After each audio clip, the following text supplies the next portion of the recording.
Good morning, BBF family. I hope that you are doing well.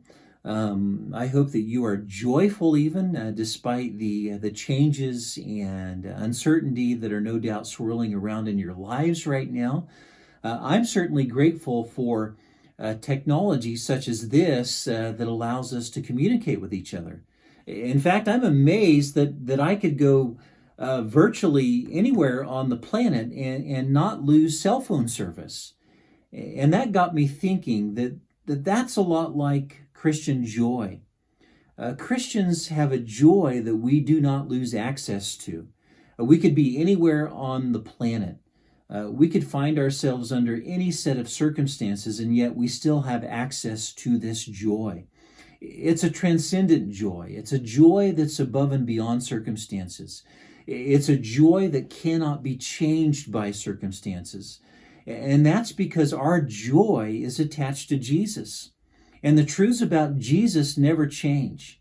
I could drive from here to Atwood, and I could go through one of the valleys there on Highway 25 next to Atwood, and I could drop out of cell service. In fact, that's happened to me before. But I'll never find myself in a situation in this world where I lose access to the joy that I have in Christ. In fact, that joy is as close to me as just meditating on who Christ is and what Christ has done for me. And James, in the book of James, talks about another related joy in the Christian life. He says in James chapter 1, verses 2 and 3, "Count it all joy, my brothers, when you meet trials of various kinds, for you know that the testing of your faith produces steadfastness or endurance." Now, that might seem sort of a strange thing to find joy in. James here is saying that we ought to look at the trials in our lives and count them as joy. Now, he's not saying that we ought to sort of take a kind of masochistic pleasure in the pain that those trials produce. No, what he's saying is that we ought to count those trials as joy because of the wonderful effect that they have on our faith. He says that they have a purifying effect on our faith. In fact, that word there in verse 3 that talks about the testing of our faith is the same word that is used to describe the purification process of a metal, where metal is heated to an extreme temperature and converted to liquid form. And then the impurities in that metal are dredged off of its surface. And because the metal has gone through that process, it is stronger. It is more pure.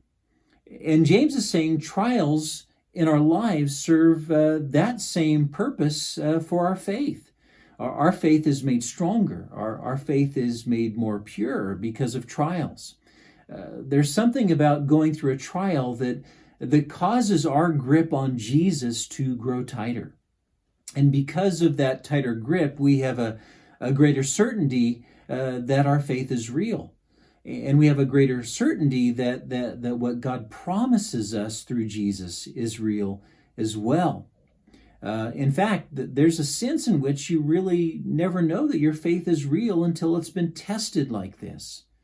We really ought to look at it this way. We're going to go through trials in life no matter what, whether we're a Christian or whether we're not a Christian. So we might as well be going through trials in life while clinging to Jesus. And so I'd urge you this week, BBF family, to meditate on those verses. In fact, to read all of James chapter 1, because it's really a description of what that proven faith looks like in practice. And then I'd urge you to do something that may sound kind of strange. I'd urge you as you're praying this week to thank God for the trials in your life that have tested your faith, that have proven your faith. And then I'd encourage you to be praying this week as well for our medical community here in Colby. And we have many people within our church body that are involved in the medical community in Colby. And perhaps just be praying for them by name. We have doctors and and someone who is an EMT, and people who work in the administrative side, an IT person at the hospital, in fact, who works in the medical community. We have nurses, and I urge you to be praying for those people as they are sort of the front lines of how this virus is dealt with in Colby, that you might be praying for their protection and the protection of their families as this virus is dealt with in Colby. And be praying that they might have wisdom as well as to how to best care for the people of Colby as we go through this time. So thank you for praying, BBF family.